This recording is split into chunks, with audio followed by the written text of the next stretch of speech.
Bom dia, caros conterrâneos. Depois de muito tempo eu voltei num ambiente novo. Estou na UF, Universidade Federal Fluminense. Eu tô aqui na Orla do Graguatá, bem lindo, a ponte Rio-Niterói.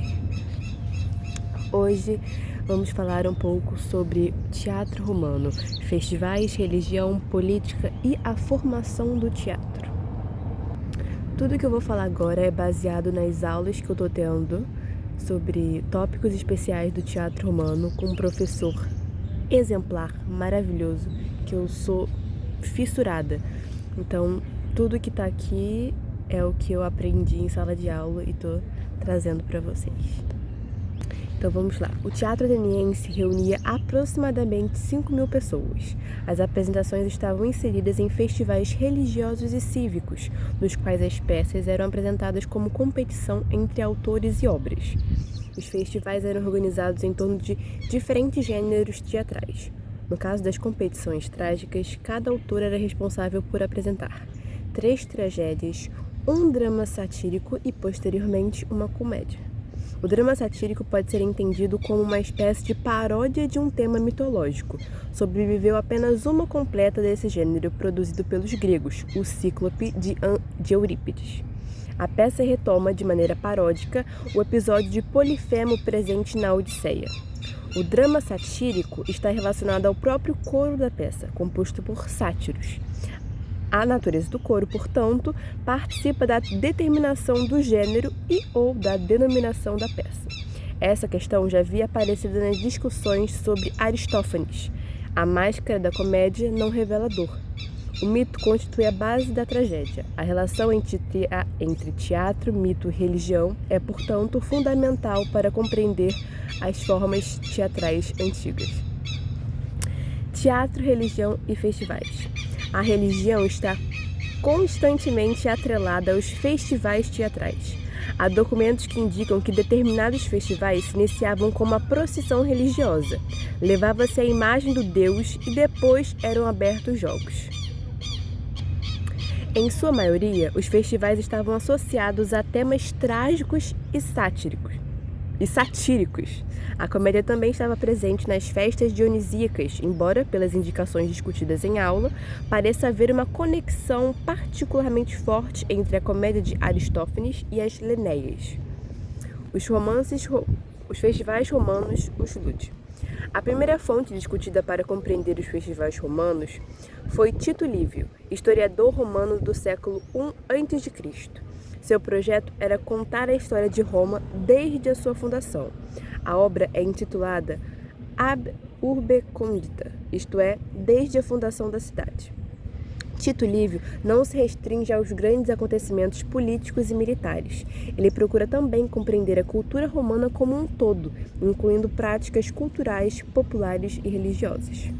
A palavra fundamental para designar os festivais romanos é ludi, que significa jogos, espetáculos, festival. No plural, lud, para jogos, festivais.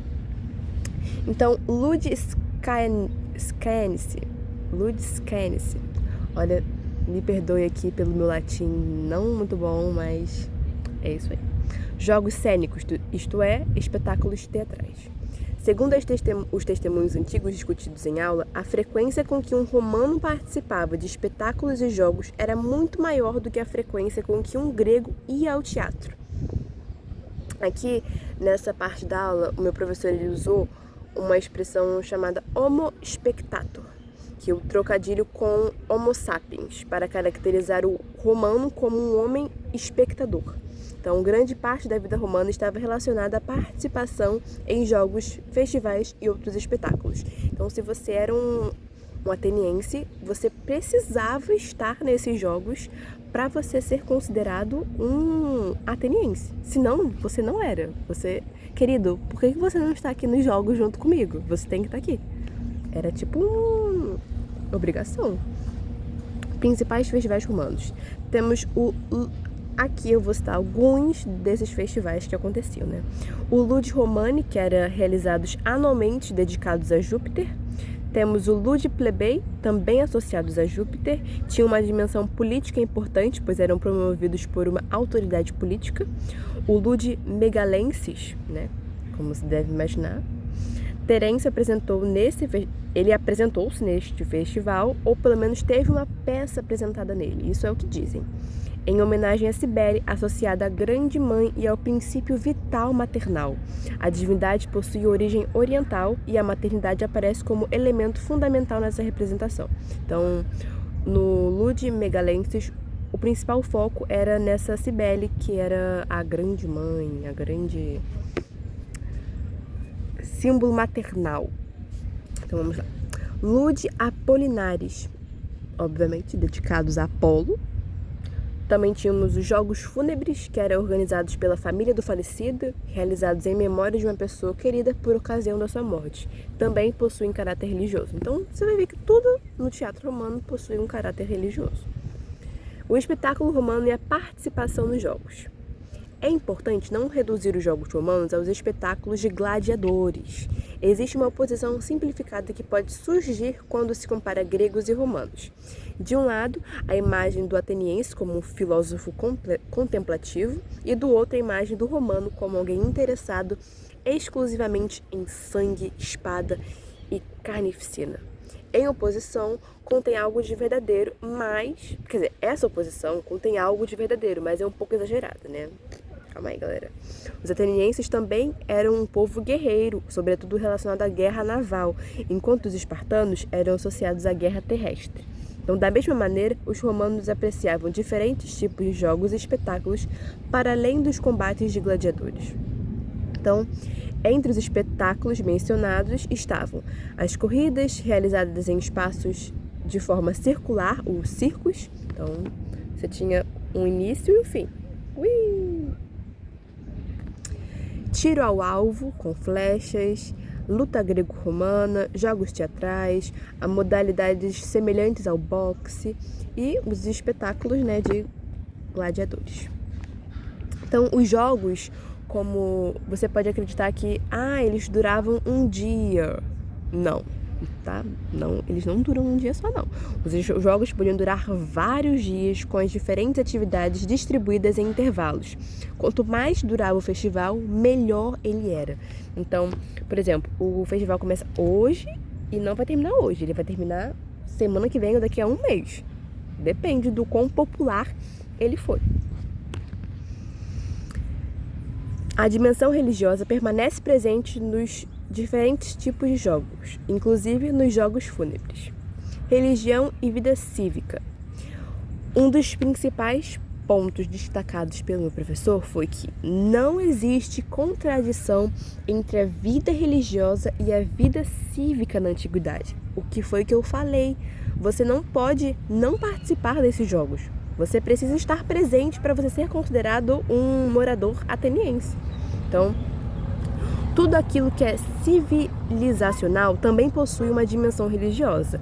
A religião antiga é fundamentalmente coletiva. Ela se realiza na vivência entre pares. A identidade religiosa não é pensada prioritariamente como uma experiência individual e interior, mas como participação em práticas coletivas. Então, não existe um Deus no meu coração. Isso não existe ou raramente existe.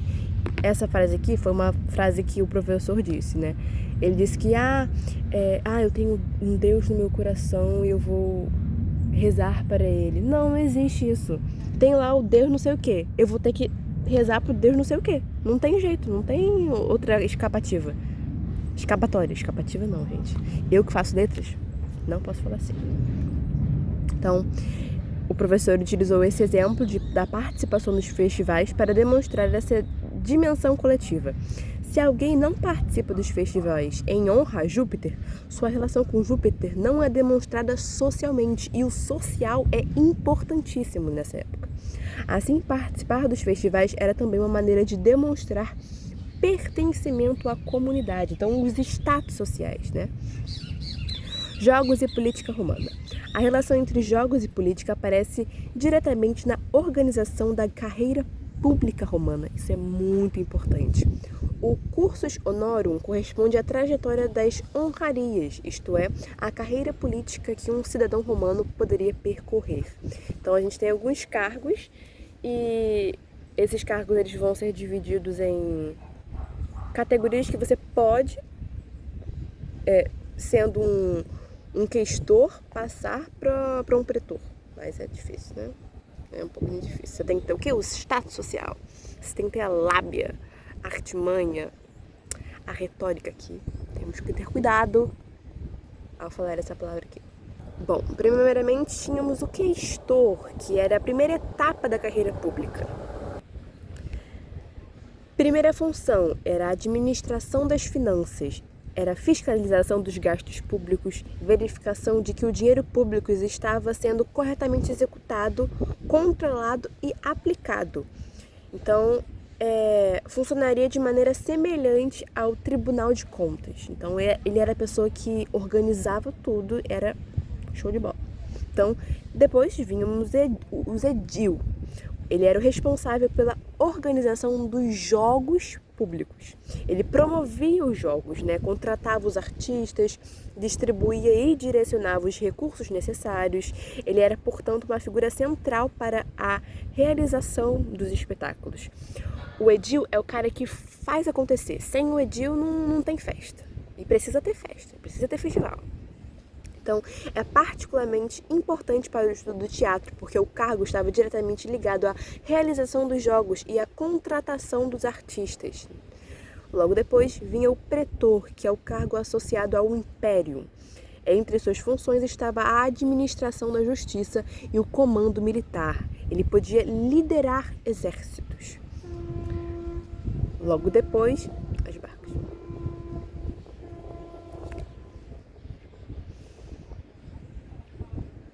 Bom, logo depois vinha o cônsule.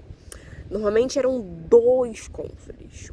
Um de origem patrícia e o outro de origem plebeia. Isso é muito importante, porque tinha que ter uma representação de cada categoria social, por assim dizer.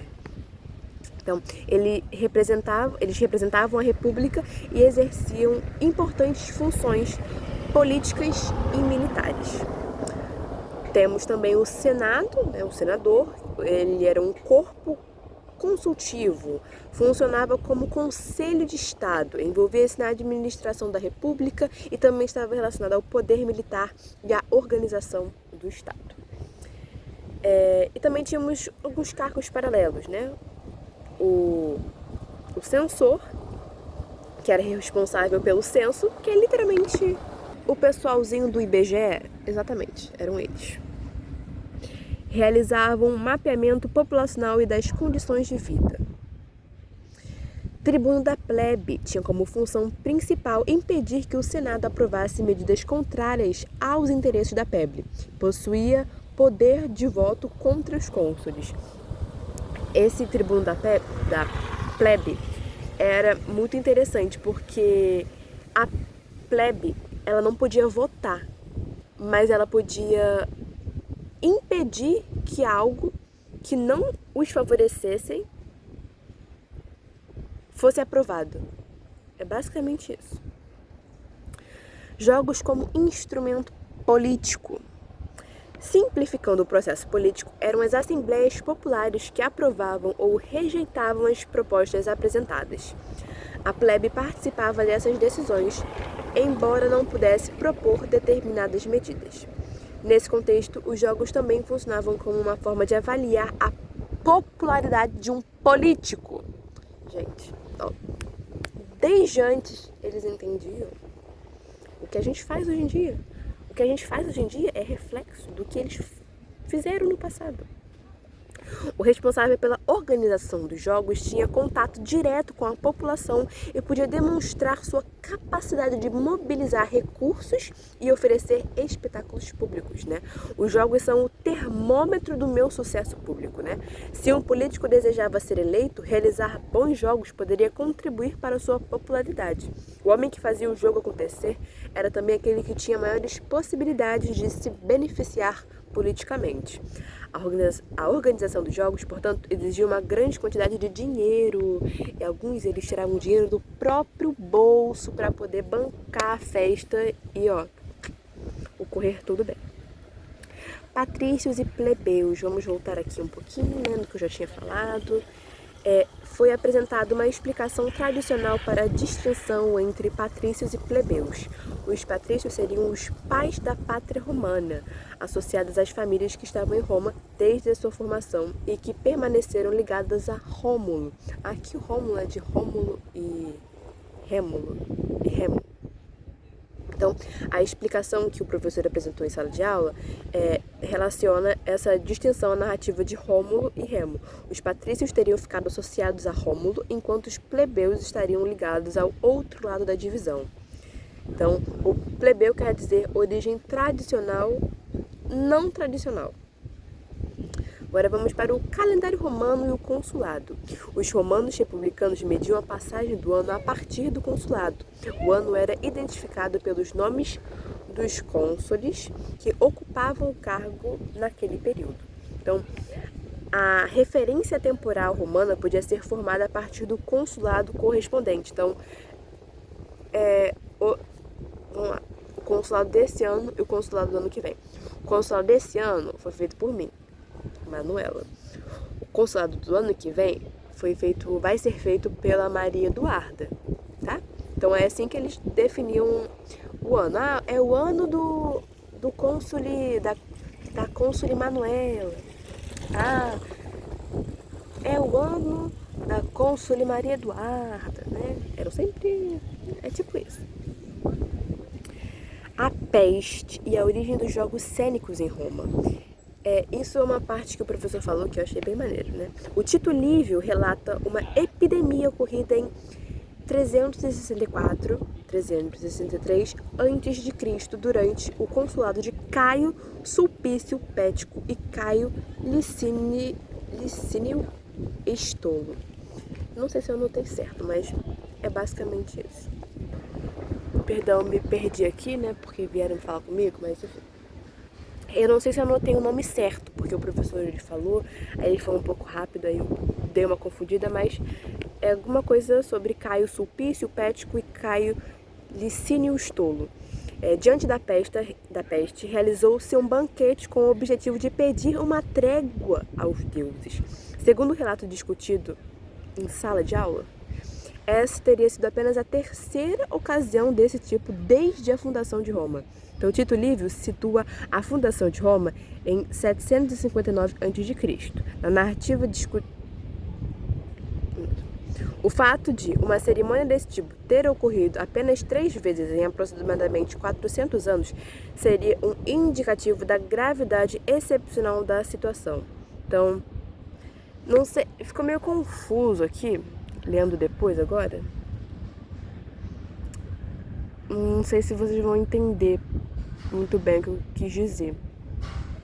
Mas eu vou deixar por isso mesmo. Quem entendeu, entendeu. Quem não entendeu, não entendeu. E vamos para um texto do Tito Livio que foi apresentado, né? Como a força da doença não era abrandada nem por planos dos deuses, nem por ajuda dos deuses, a superstição iluminou a cabeça de todos, ao que, segundo dizem, foram instituídos jogos cênicos, uma novidade para o povo aguerrido, pois até então só havia espetáculo de corrida em meio a tantos outros remédios à ira dos deuses.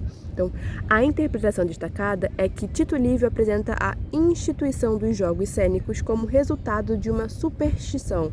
Então, diante da incapacidade dos homens e dos deuses de conter a doença, teria surgido a ideia de oferecer aos deuses algo que pudesse aplacar a sua ira. Então, os primeiros espetáculos de teatro em Roma começam como um ritual que Tito Livio julgou supersticioso. Então, ele não é uma religião oficial. Eu acho que deu para entender um pouquinho o que estou querendo dizer. Então, apesar da caracterização como superstição, o episódio reforça a origem cívico-religiosa dos jogos teatrais antigos. Então, não vamos negar uma coisa. Mais uma vez, estou reforçando a origem cívico-religiosa de qualquer jogo teatral da antiguidade. Trata-se, portanto, de uma narrativa etiológica, uma narrativa que procura explicar a origem de determinada prática. Então, falando um pouquinho da etiologia, né? A etiologia é uma narrativa que serve para explicar a origem de alguma coisa, explica os motivos e a causa de um fenômeno. Busca responder por que as coisas são como são. Então, agora vamos para a origem do teatro romano segundo Tito Livio. Gente, Tito Livio, ele é the moment. Ele é o cara importante que a gente tá... pra gente entender o teatro romano. A narrativa do Tito Livio estabelece uma sequência para o surgimento do teatro romano. Aqui eu vou fazer um para vocês entenderem, né? Temos a peste, a tentativa de aplacar a ira dos deuses, aí o festival religioso, dança ao som da flauta, participação de estrangeiros da Etrúria, imitação pelos jovens romanos, improvisação de versos e gracejos, combinação entre voz e movimento, surgimento dos histriões, maior organização dos elementos musicais e performáticos. Então, o teatro romano, neste primeiro momento, não aparece como uma invenção propriamente romana. O teatro romano começa com contribuições estrangeiras e não romanas. O teatro nasce de uma mescla de vivências culturais de povos diferentes. Então, o povo romano, o que eles apresentavam, o que eles tinham como referência, não era do que eles construíram, eram da vivência da cultura de outros. E eles não se envergonhavam por isso, tá? Por eles, tá tudo bem. É a vida, somos animais sociais. Influência etrusca. Os primeiros performers mencionados eram provenientes da Etrúria. Eles dançavam ao ritmo da tíbia, que era uma flauta, apresentavam sobretudo uma performance corporal, não estavam inicialmente centrados no texto e introduziam uma dimensão musical e cenográfica. Nesse momento, por enquanto, o teatro romano é etrusco e tosco, no bom sentido da palavra. Romano, mesmo por enquanto, não.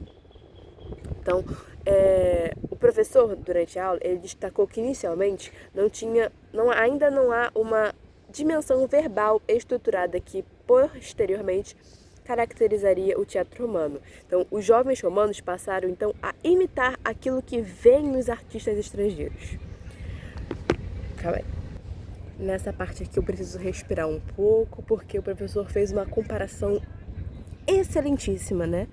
Temos hoje é dia 25 de agosto de 2026, né? Recentemente tivemos Recentemente não, né? Faz um tempinho que a gente teve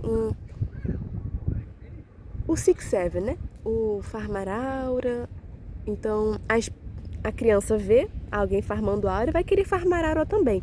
Era literalmente o que os jovens romanos fizeram, né? Então, o professor disse que... Gente, essa frase é incrível. Roma começou com um campeonato de farmar aura. E é literalmente isso. Eu acho que define muito bem o teatro romano. Ah, é tão lindo isso. Então, a partir dessa imitação, os jovens começam a produzir suas próprias performances. Então, o jovem romano, ele via uma apresentação, ele achava interessante e ele imitava. E é o que a gente faz, só que naquela época era uma coisa mais diferente, né?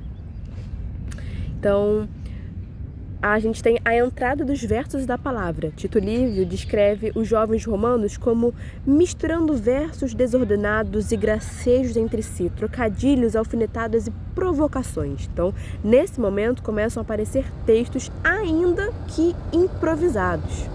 Era uma espécie de rima, de batalha de rima, sabe? Uma coisa assim. Com a entrada dos romanos, entra também em cena a dimensão verbal. A performance passa a assumir uma forma semelhante como eu falei, a um duelo de rimas, marcado pelo humor, pelos trocadilhos e pelas provocações.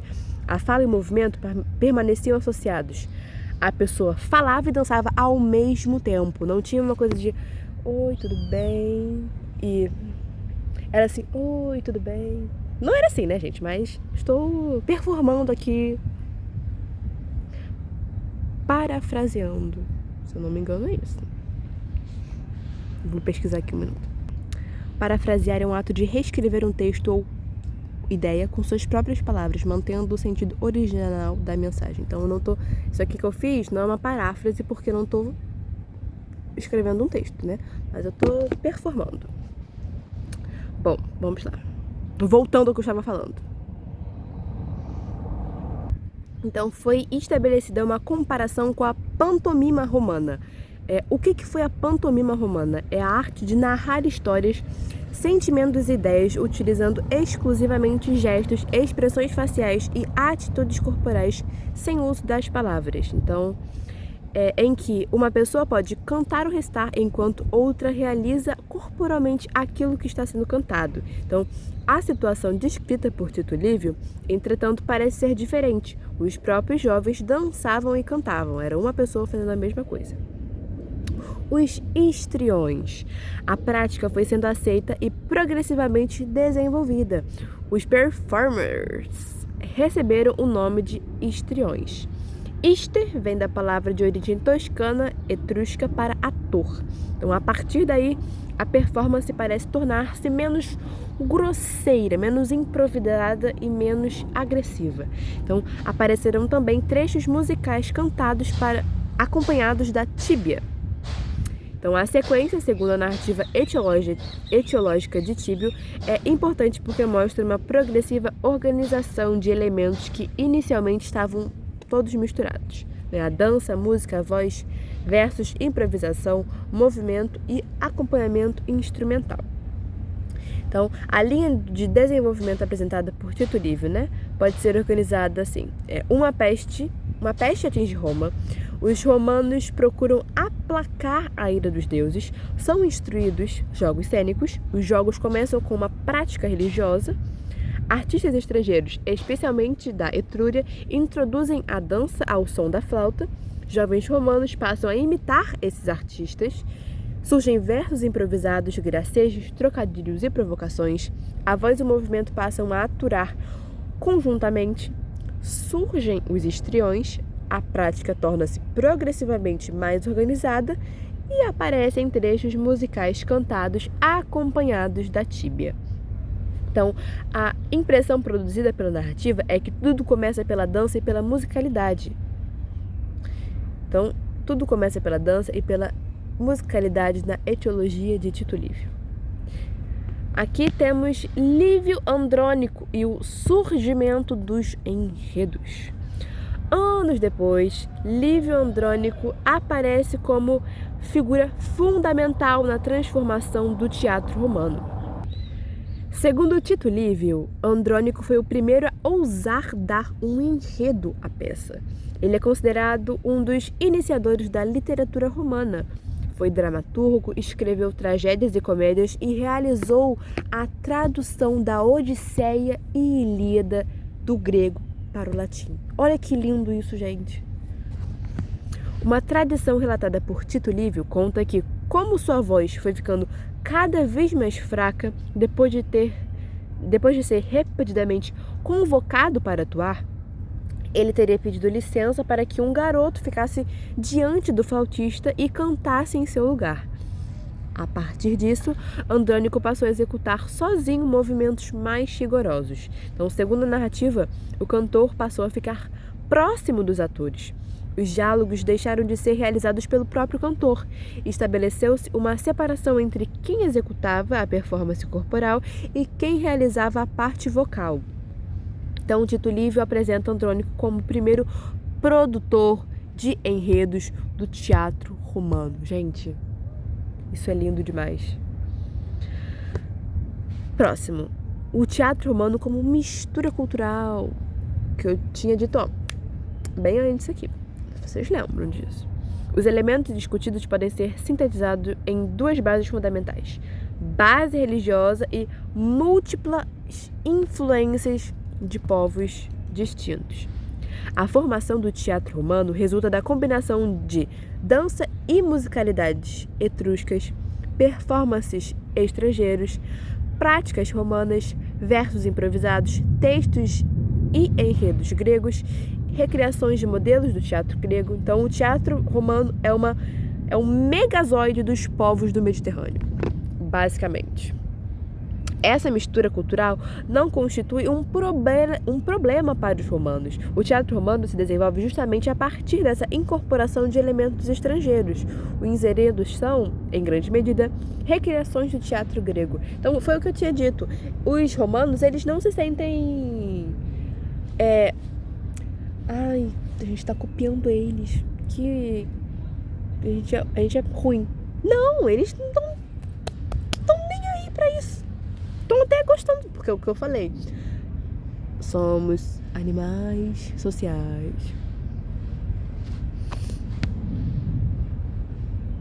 Tá. Tito Livio e a narrativa sobre a origem. Os gregos possuíam também narrativas sobre a origem da tragédia e sobre o papel do protagonista e do canto. A narrativa de Tito Livio sobre Andrônico. E, gente, lembrei aqui. Não é Andrônico, é Andronico. Que o professor disse, Andronico. Não tem o acento circunflexo. É Andronico. Não tem nada de Andrônico, não. Perdão, hein? Sinto muito. A narrativa de Tito Livio sobre Andrônico apresenta um processo semelhante de transformação da performance. Inicialmente, o próprio performer cantor realizava a parte vocal e, posteriormente, estabelece-se uma divisão entre as diferentes funções. Então, o ator era intérprete. A importância de Tito Livio está também no fato de que ele funciona como um grande recortador da cultura geral romana. Seu interesse não está somente nos grandes acontecimentos históricos, mas na análise de diferentes aspectos da cultura romana. Aqui a gente tem um vocabulário latino relacionado ao teatro. Então, alguns termos que discutimos foi o lectisternia, né? Os leitos preparados para os deuses em cerimônias religiosas romanas. Aqui eu quero dizer que a gente pegou um trecho, era um livro que o professor estava dando, e a partir desse livro tinha o livro em português, a tradução, e tinha a parte latina. E o professor, ele veio retirando essas frases latinas, em latim, e traduzindo com a gente. Então, por isso que eu estou trazendo isso para vocês também, porque eu acho que é importante, né? Temos o Victi Superstitione, que é vencidos pela superstição. Então, tudo isso que a gente está falando é o que eu já tinha dito antes, né? Só que com a frase, né? Palavra latina. Ludi quaque scaenice, também os espetáculos teatrais, né? Belliciosos populos, povo guerreiro, circus spectaculum fuit, houve um espetáculo de circo. Então, peregrina res, uma coisa estrangeira, uma coisa peregrina, né? Sine carmine ulo, sem nenhum poema. Diferentes palavras para ator, né? Agora eu vou trazer um pouquinho as palavras que podem ser usadas para definir ator, né? No português, ator corresponde a uma gama de... O português ator corresponde a uma gama de palavras latinas que não são necessariamente equivalentes, né?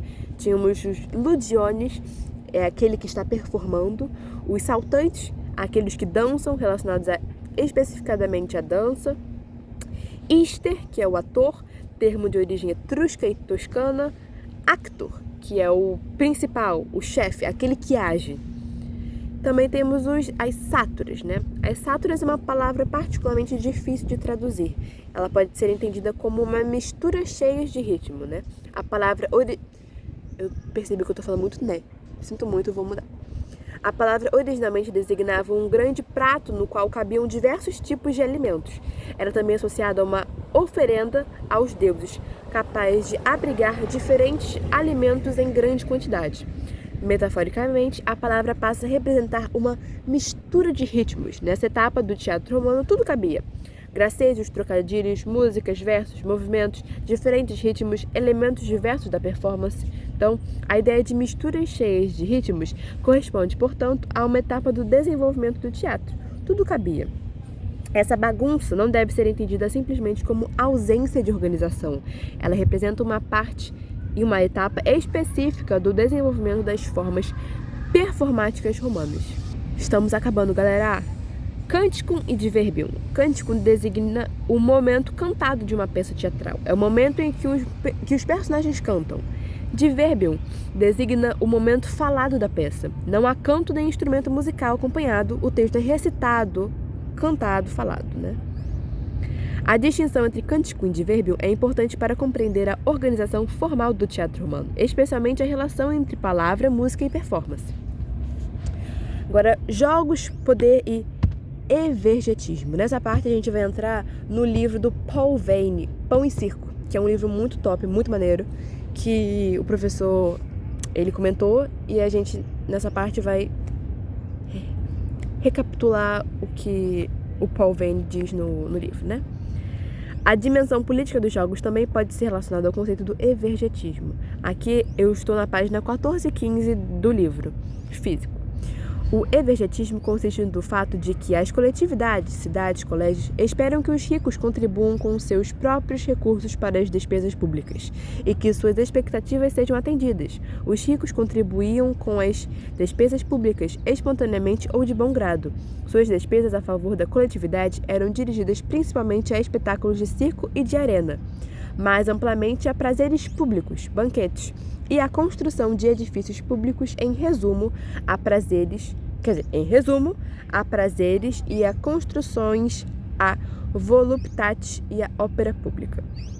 Então, o evergetismo é a prática comum no mundo greco-romano, pelo qual pessoas ricas ou poderosas ofereciam benefícios à comunidade. Esses benefícios podiam incluir financiamento de obras públicas, organização de jogos, financiamento de espetáculos, banquetes, construção de edifícios públicos e outras formas de benefício coletivo. A prática também possui uma dimensão política. O indivíduo rico ou poderoso utiliza seus próprios recursos para financiar atividades de interesse público, reforçando sua posição e seu prestígio perante a comunidade. Então, reforçar o poder real que ele já tem. Então, o eixo geral da aula 1, né? As anotações da primeira aula. Essa é a primeira aula, ainda vão subir 2 vídeos que eu vou fazer depois, né? Complementando o que eu venho falando. Então, alguns eixos que foram percorridos ao longo da discussão foi o teatro antigo, festivais, religião, vida cívica, jogos, política e formação do teatro romano. No caso romano, a narrativa de Tito Livio apresenta uma origem religiosa para os jogos cênicos, seguida pela incorporação de elementos estrangeiros e especialmente etruscos, a partir da imitação e da transformação dessas práticas pelos próprios romanos. Calma aí, um minuto, gente. Me embolei aqui. Vou ler de novo. No caso romano, a narrativa de Tito Livio apresenta uma origem religiosa para os jogos cênicos, seguida pela incorporação de elementos estrangeiros, especialmente etruscos. A partir da imitação e da transformação dessas práticas pelos próprios romanos, desenvolve-se gradualmente a voz, os versos, a música, a dança e, posteriormente, os enredos. Do ponto de vista político e social, os jogos não são apenas entretenimento, eles fazem parte da vida pública romana e constituem também espaço de participação coletiva, manifestação religiosa e demonstração de prestígio político. O edil, responsável pela organização dos jogos, ocupa, por isso, uma posição especialmente relevante para compreender a relação entre teatro e política. É isso, galera. Espero que vocês tenham gostado. Foi uma aula muito, muito maneira, muito interessante. Se vocês não entenderam alguma coisa, podem me perguntar, podem mandar nos comentários que eu vou buscar uma forma de responder. Se vocês quiserem esse resumo, essa ideia que eu fiz, vocês podem me pedir também no meu e-mail, que eu já coloquei, que meu e-mail é escritosdamanuela@gmail.com. E é isso. Espero que vocês tenham gostado. Até a próxima.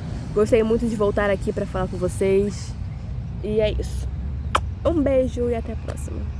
Tchau, tchau, caros conterrâneos.